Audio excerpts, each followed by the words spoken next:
नमस्कार, मी भूषण करंदीकर. आपण पाहताय झी 24 तास. रहा एक पाऊल पुढे. अंधत्वावर मात या विशेष कार्यक्रमात आपलं स्वागत. महाराष्ट्र नेत्र संघटनेचे अध्यक्ष डॉक्टर जीवन लाडी, सचिव डॉक्टर प्रीतम सामंत, खजिनदार डॉक्टर संभाजी रोडगे आणि डॉक्टर उमा प्रधान यांनी अंधत्वाविषयी जनजागृती करण्याच्या उद्देशानं या कार्यक्रमातून मार्गदर्शन करण्याचं ठरवलंय. त्याच अनुषंगानं आपण अंधत्वाला कारणीभूत ठरणाऱ्या विविध कारणांवरती चर्चा करणार आहोत. या कार्यक्रमात आज आपण बोलणार आहोत मधुमेह आणि अंधत्व या विषयावरती. आणि या विषयावरती मार्गदर्शन करण्यासाठी आमच्या स्टुडिओमध्ये आम्ही आमंत्रित केलंय पद्मश्री डॉक्टर तात्याराव लहाने यांना. डॉक्टर, आपलं खूप खूप स्वागत. नमस्कार. या चर्चेला सुरुवात करण्याआधी आपण डॉक्टरांची थोडक्यात ओळख करून घेऊया. डॉक्टर तात्याराव लहाने हे जे हॉस्पिटलचे अधिष्ठाता आहेत. मोतीबिंदूच्या त्यांनी जवळपास 1,40,000हून अधिक शस्त्रक्रिया केल्या आहेत. महाराष्ट्राच्या ग्रामीण भागात 200हून अधिक नेत्र शस्त्रक्रिया शिबिरं त्यांनी घेतली आहेत. महाराष्ट्र ऑप्थॅल्मिक सोसायटीचे ते माजी अध्यक्ष आहेत आणि अनेक तरुण डॉक्टरांचे ते मार्गदर्शक आदर्श आहेत. चर्चेला आम्ही सुरुवात करतोय.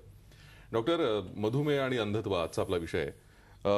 मधुमेहामुळे व्यक्ती अंध होऊ शकते का? मधुमेह जो आजार आहे तर यामध्ये व्यक्ती अंध होऊ शकते. आज आपण पाहिलं तर भारत देशाला आपण मधुमेहाची राजधानी म्हणत आहोत, कारण आपल्याकडे मधुमेह हा खूप मोठ्या प्रमाणात होत आहे. आणि आपण जर पाश्चिमात्य आणि आपला विचार केला तर पाश्चिमात्य देशामध्ये मधुमेह हा 3ऱ्या क्रमांकाचा अंधत्व आणणारा आजार आहे, पण भारत देशामध्ये मात्र 2ऱ्या क्रमांकाचा आजार होऊ पाहत आहे. आणि जसं मोतीबिंदूंनी अंधत्व यायला सुरू होतं तसंच त्याच्यानंतर काचबिंदू असायचा, पण भारत देशामध्ये मात्र मधुमेह पुढे जाताना दिसत आहे आणि मधुमेहामुळे अंधत्व मोठ्या प्रमाणावर येत आहे आणि म्हणून हा अंधत्व आणणारा आजार आहे. डायबेटिक रेटिनोपॅथी म्हणजे नेमकं काय? यामध्ये मधुमेह ज्या आहे तर मधुमेहामध्ये डोळ्याचा काही भाग त्याच्यामध्ये त्याला परिणाम होतो. तर यामध्ये पाठीमागे जो आपला डोळा आहे, या डोळ्याच्या पाठीमागच्या ज्या पडद्यानं आपल्याला दिसतं तर त्याला रेटिना असं म्हणतो. तर या रेटिनामध्ये ज्या रक्तवाहिन्या असतात, या रक्तवाहिन्यामध्ये डायबिटीजमुळे दोष निर्माण होतात. म्हणजे या रक्तवाहिन्याचा जो लिकेज म्हणतो आपण, या रक्तवाहिन्यामधून लिकेज होऊन त्यातलं जे फ्लुइड आहे किंवा ब्लड आहे हे बाहेर यायला लागतं. त्याचबरोबर हे रक्ताच्या रेटिनावर सूज यायला लागतं, त्याला रेटिनल इडेमा म्हणतो. आणि त्याच्याच पुढे चालून पाठीमागचा पडदा जो आहे तो तुटतो, त्याला ट्रॅक्शनल रेटिनल डिटॅचमेंट असं आपण म्हणतो. तर या सर्व बाबी ज्या होतात त्याला डायबिटिक रेटिनोपॅथी असं म्हणतं. आणि त्याच्यात वेगवेगळ्या स्टेजेस त्या असतात आणि त्यावर उपाय किंवा किती दिवस त्या डायबिटीला मधुमेहाला झाले आहेत त्याप्रमाणे ही रेटिनोपॅथी होत असते. अच्छा, मधुमेह झालेल्या सगळ्याच व्यक्तींना हा आजार होऊ शकतो? मधुमेहाचे 2 प्रकार आहेत, की जो मधुमेह वयाच्या 40 वर्षापूर्वी होतो हा सरासरी अनुवंशिक असतो, आणि मधुमेह दुसरा अक्वायर्ड म्हणजे 40 वर्षानंतर होणारा मधुमेह. तर मधुमेह जो 40 वर्षापूर्वी होतो या आजारामध्ये डायबिटिक रेटिनोपॅथी मोठ्या प्रमाणामध्ये होते, म्हणजे 80% लोकांना त्यात होते. अक्वायर्डमध्ये 40% लोकांना होते. पण यामध्ये ह्या 2 वेगळ्या याच्याबरोबरच आजारांच्या बरोबरच दुसरी अशी गोष्ट आहे की ज्याचं मधुमेह जास्त दिवसाचा आहे, म्हणजे समजा 10 वर्ष आहे तर 10 वर्षानंतर ही रेटिनोपॅथी व्हायला सुरुवात होते आणि तोपर्यंत काही होत नाही. आणि जे कमी वयामध्ये झालेला असतो त्याच्यात लवकरच ही रेटिनोपॅथी व्हायला सुरुवात होते. आणि ही रेटिनोपॅथी होण्याच्या पाठीमागची कारणं जसा आजार आहे तसंच आपण आपलं जे साखरेचं प्रमाण आहे रक्ताचं, हे आपण साखरेचं प्रमाण कमी जास्त होतं. म्हणजे साखरेचं प्रमाण हे जसं की 140 पाहिजे जेवल्यानंतर, 120 पाहिजे जेवण्यापूर्वी, तर हे जसं प्रमाण वाढत जातं तर हे प्रमाण कधी कधी आपल्याकडे काय होतं की आपण मधुमेह कसा नियंत्रित करतो तर त्यावर आपण उपाय करतो. आणि उपाय करत असतानाच आपण गुलाबजामुन, जिलेबी किंवा सगळ्या आईस्क्रीम या सर्व गोष्टी खातो आणि असा विचार करतो की आपण एक गोळी घेतली की हे ठीक होतं. आणि त्यामुळे साखरेचं प्रमाण हे विषम राहतं, म्हणजे एकदा 100 एकदा 300. तर हे जे विषम प्रमाण आहे तर ह्या विषम प्रमाणामुळे जास्त प्रमाणात अंधत्व येतं. आणि म्हणून मधुमेहाच्या साखरेचं प्रमाण हे जर नियंत्रित आणि सारखं असेल, समजा 140 ऐवजी 160 180 असेल जेवल्यानंतर, पण ते कायम राहिलं तसंच, तर मात्र त्यावर फार लवकर परिणाम होत नाही. पण तसं आपण करत नसल्यामुळे, विषम राहत असल्यामुळे हा मधुमेह आपल्या डोळ्याला अंधत्व आणतो आणि डायबिटिक रेटिनोपॅथी होते. नुसतं टॉर्च मारून रेटिनोपॅथी लक्षात येते का? रेटिनोपॅथी रेटिना हा डोळ्याच्या पाठीमागे जवळपास 20 मिलीमीटर, म्हणजे आपण जे बुबुळ बघतो त्या बुबुळाच्या पाठीमागे 20 मिलीमीटरवर आहे. आणि आपण जेव्हा बॅटरी टाकतो तर त्या बॅटरीमध्ये फक्त बुबुळ अलीकडचा भाग दिसतो आणि त्यामुळे फक्त बॅटरी टाकून आपला मधुमेहामध्ये झालेल्या रेटिनावर परिणाम हा त्याचं निदान करता येत नाही. तर ते निदान करण्यासाठी वेगळ्या प्रकारची हत्यारे वापरावे लागतात. यासाठी असं असतं की आपल्या डोळ्यामध्ये एक भावली असते, त्याला आपण प्युपिल असं इंग्रजीमध्ये म्हणतो. ही 2.5 पासून 3.5 पर्यंत इतकं तिची मोठी आकार असतो, पण त्यामधून तपासणं शक्य नसतं. तर ह्या बाहुलीवर आपण औषध टाकून, फार्माकोलॉजिकल औषध आपण टाकतो आणि ती बाहुली आपण मोठी विस्फारित करतो, डायलेट म्हणतो आपण त्याला.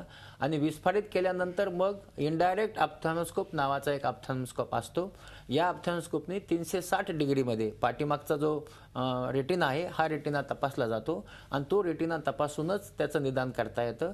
त्यामुळे विशेष असं यंत्र इनडायरेक्ट ऑप्थॅल्मोस्कोप किंवा डायरेक्ट ऑप्थॅल्मोस्कोपने पाहणं शक्य आहे, पण याला बॅटरीच्या ऐवजी ऑप्थॅल्मोस्कोपने पाहून निदान केलं जातं. अच्छा, याच्या व्यतिरिक्त काही तपासण्या आहेत की ज्यांनी हो, आता यामध्ये जसं आपण म्हटलं की ही स्क्रीनिंग टेस्ट आहे. म्हणजे यामध्ये मधुमेह जेव्हा आपण तपासतो तर या मधुमेहामध्ये आपल्या हे लक्षात येतं की पाठीमागे सूज आलेली आहे किंवा रक्तवाहिन्या वेड्या वाकड्या झाल्या आहेत किंवा थोडे डॉट रक्ताचे आले आहेत. या गोष्टी आपल्या लक्षात येतात, पण यामध्ये ही सर्वच माहिती आपल्याला मिळत नाही. तर यासाठी आपलं पुढे जाऊन अँजिओग्राफी नावाची तपासणी असते. तर FFA आपण त्याला म्हणतो, फ्लोरोसिन अँजिओग्राफी. फ्लोरोसिन अँजिओग्राफीमध्ये ज्या रक्तवाहिन्यातनं लिकेज आहे तर तो फ्लोरोसिन डायमध्ये आपण इंजेक्ट करतो. इंजेक्ट केल्यानंतर त्या डायचा आपण फोटो काढून घेतो आणि किंवा फोटो काढल्यानंतर लक्षात येतं की कुठल्या कुठल्या रक्तवाहिन्या लिकेज झाल्या आहेत, एक अँजिओग्राफी. दुसरी तपासणी आहे तिला OCT म्हणतो. तर या OCT मध्ये पाठीमागचा जो मॅक्युला असतो, रेटिनाचा जो मध्यभाग आहे त्याला पित्तबिंदू म्हणतो आपण. तर या पित्तबिंदूमध्ये 90% जी आपली दृष्टी आहे ती पित्तबिंदू सामावलेली असते. तर या मधुमेहामध्ये हा पित्तबिंदूवर सूज येते. तर नेहमीचा पित्तबिंदूची जी थिकनेस आहे, जाडी आहे, ही 300 मायक्रॉन असते. तर मधुमेहामध्ये वाढून ती 400-500 मायक्रॉन होते.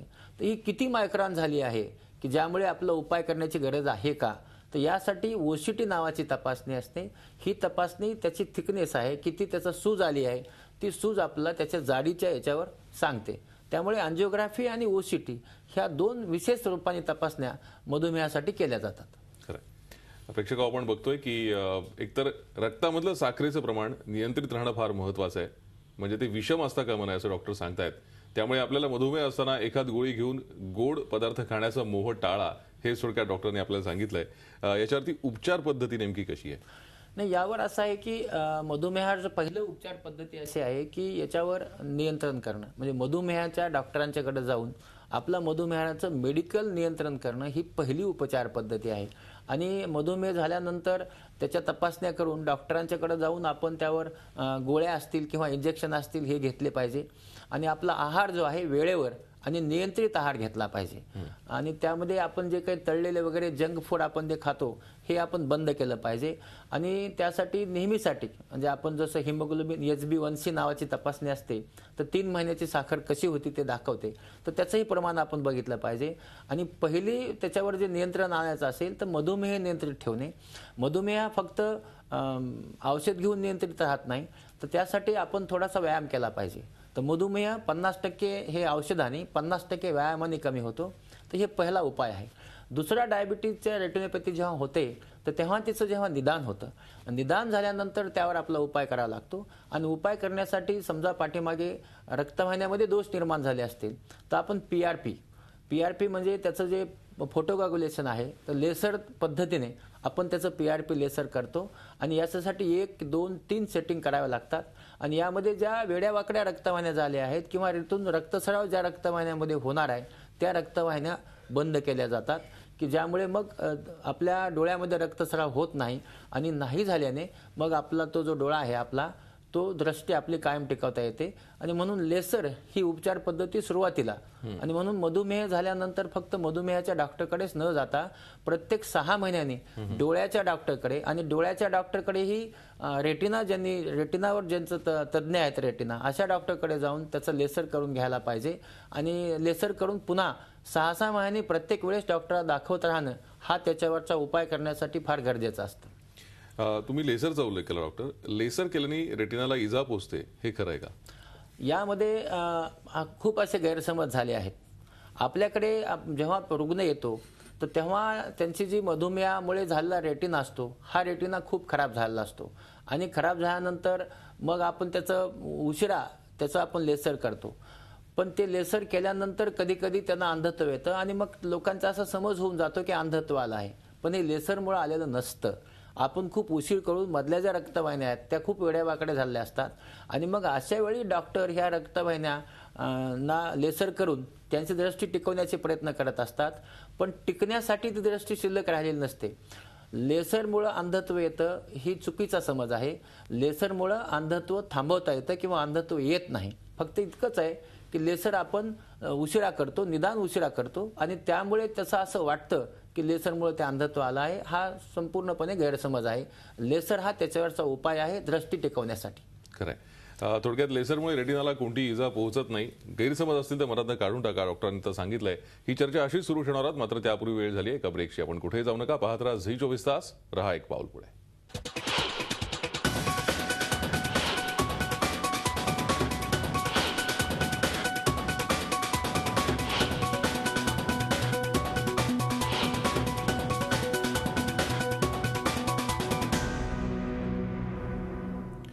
आपण पाहताय अंधत्वावर मात हा आमचा विशेष कार्यक्रम. आज आपण चर्चा करतोय मधुमेह आणि अंधत्व या विषयावरती आणि आपल्याला मार्गदर्शन करतायत पद्मश्री डॉक्टर तात्याराव लहाने. डॉक्टर, जसं आपण मगाशी लेझर बद्दल जे गैरसमज आहेत ते दूर केलेत. मायक्रोपल्स लेसर हे नेमकं काय आहे? नाही, यामध्ये आता जसं आपण पाहतो आहोत की प्रत्येक ठिकाणी संशोधन आता होत आहे आणि संशोधन होत असताना जसं आपण सुरुवातीला लेसर वापरत होतो, ग्रीन लेसर, तर याच्यानंतर आता येलो लेसर, मायक्रोपल्स लेसर आला आहे. तर मायक्रोपल्स लेसरमध्ये जो आपण असं म्हणतो की याच्यामध्ये जी नीट करण्याची शक्ती असते, पाठीमागे जाऊन ज्या रक्तवाहिन्या ज्या वेड्यावाकड्या झालेल्या आहेत किंवा ज्या रक्तवाहिन्यातनं लिकेज आहे, तर ही पहिल्या लेसरपेक्षा जास्त प्रमाणामध्ये हे उपयोगी ठरतं आणि यामध्ये जो रेटिनोपॅथी आहे कमी करण्याची जास्त शक्ती असते आणि म्हणून मायक्रोपल्स आता हळूहळू मला असं वाटते की मोठ्या प्रमाणात तो वापरला जातो आहे. त्यामुळे हा लेसरच आहे. म्हणजे आपल्याकडे हा नसेल आणि आपल्या जुन्या लेसर पद्धतीने केलं तरीही नजर वाचवणे शक्य आहे. फक्त एकच योग्य वेळी केलं पाहिजे. पण मायक्रोपल्स त्याच्यात पुढची ती आणखी चांगली लेसर पद्धती आहे की जी याला प्रिव्हेन्शनसाठी जास्त मदत करते. या रेटिनोपॅथीसाठी डोळ्यात इंजेक्शन सुद्धा दिली जातात, तर त्याचा कितपत उपयोग होतो? नाही, यामध्ये आता असं आहे की पाठीमागचा जेव्हा पडदा सुजतो तो ओसीटी नावाची जी तपासणी असते, ही तपासणी केल्यानंतर मॅक्युला, पित्तबिंदू, ज्याची नेहमीची जी जाडी आहे ती 300 मायक्रॉन असते, ही जाडी 500 मायक्रॉन झाली तर अशा वेळेस मग त्याचा जो सूज आहे त्यामुळे दिसायचं कमी होतं किंवा जवळपास फारच कमी होऊन जातं. तर अशा वेळेस ती सूज कमी करण्यासाठी डोळ्यामध्ये इंजेक्शन दिले जातात. ते एक स्टिरॉइडचं इंजेक्शन असतं. तर याच्यात स्टिरॉइडचे इम्प्लांट पण मध्ये डोळ्यामध्ये टाकले जातात. त्याचे आणि दुसरी गोष्ट असते अँटीव्हेजेफ, म्हणजे आपण लुसेंटिस असं म्हणतो, हे आपण देतो. पण आता आणखी मी एक जी गोष्ट बघतो जेमध्ये, तर जेव्हा हे असे इंजेक्शन देऊन लोक येतात आपल्याकडे, तर तेव्हा त्यांची अशी अपेक्षा असते की एक डोळ्यात इंजेक्शन दिल्यानंतर कायमचं नीट व्हावं. पण डायबिटीज, मधुमेह हा जसा जन्मभर असतो, म्हणजे हा मधुमेह गोळ्या खाल्ल्याने एका दिवसात कमी होत नाही, तसंच मधुमेहामुळे येणारी ही सूज आहे. त्यामुळे जोपर्यंत मधुमेह आहे तोपर्यंत ती सूज येणार आहे आणि म्हणून याचं जे काही हाफ लाईफ असतं हे कमी असतं. म्हणून डोळ्यामध्ये स्टेरॉइडचं इंजेक्शन दिलं किंवा अँटीव्हेजेफ लुसेंटिस दिलं तर या इंजेक्शनाने त्याची सूज कमी होते.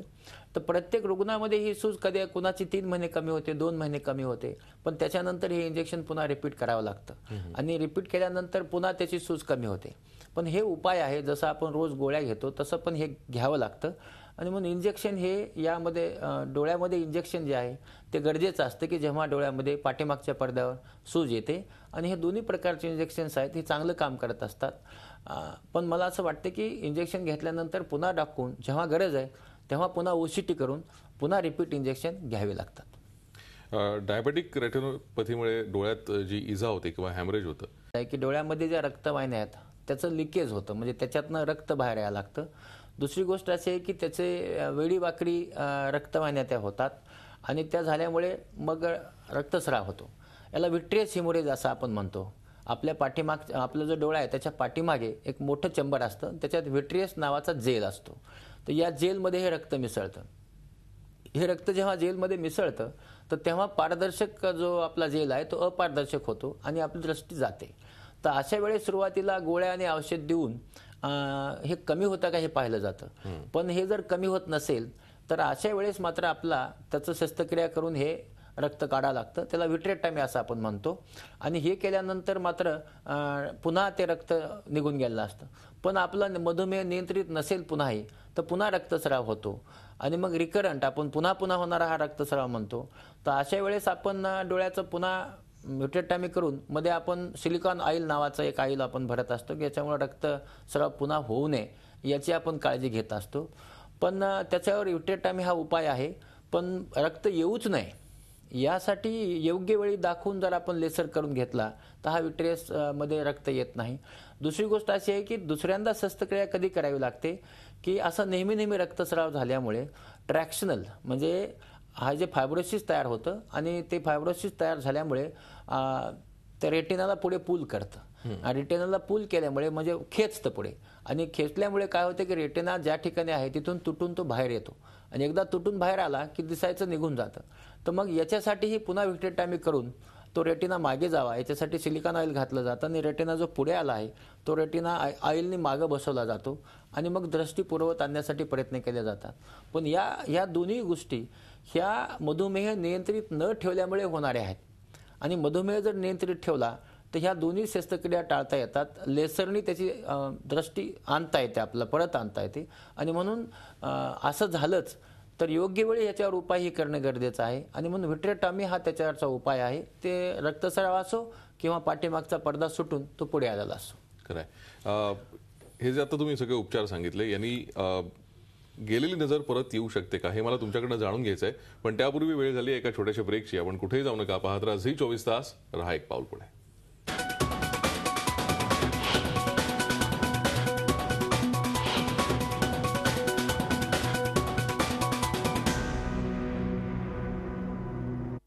आपण पाहताय आमचा विशेष कार्यक्रम अंधत्वावर मात आणि आज आपण चर्चा करतोय मधुमेह आणि अंधत्व आणि आपल्याला मार्गदर्शन करतायत पद्मश्री डॉक्टर तात्याराव लहाने.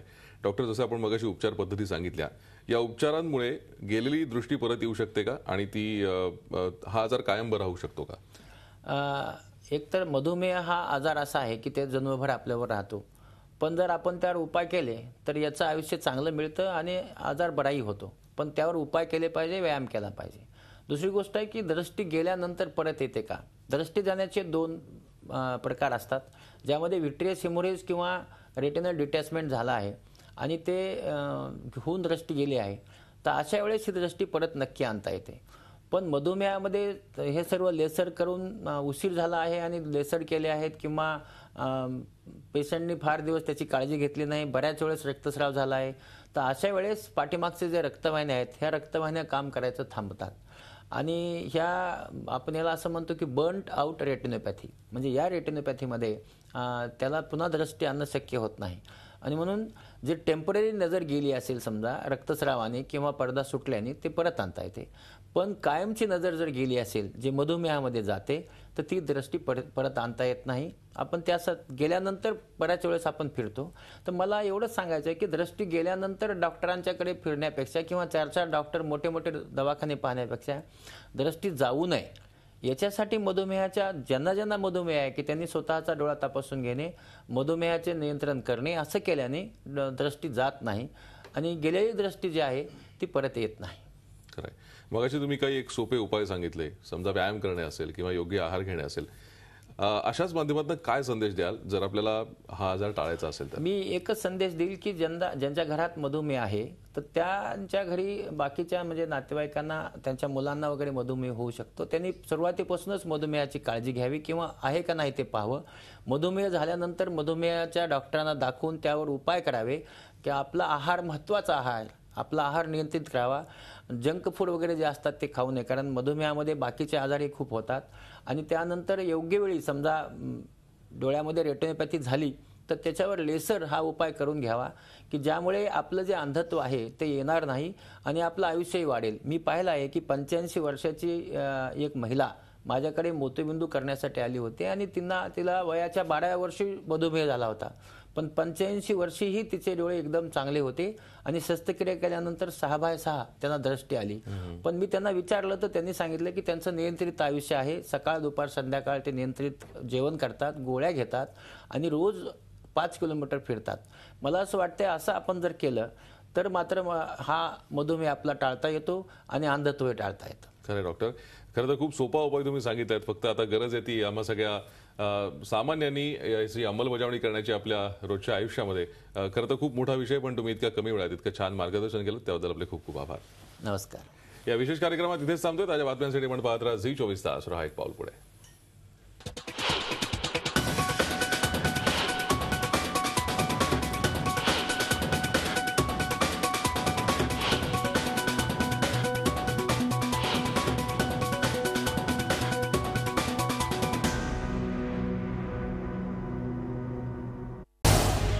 झी 24 तास रहा एक पाऊल पुढे.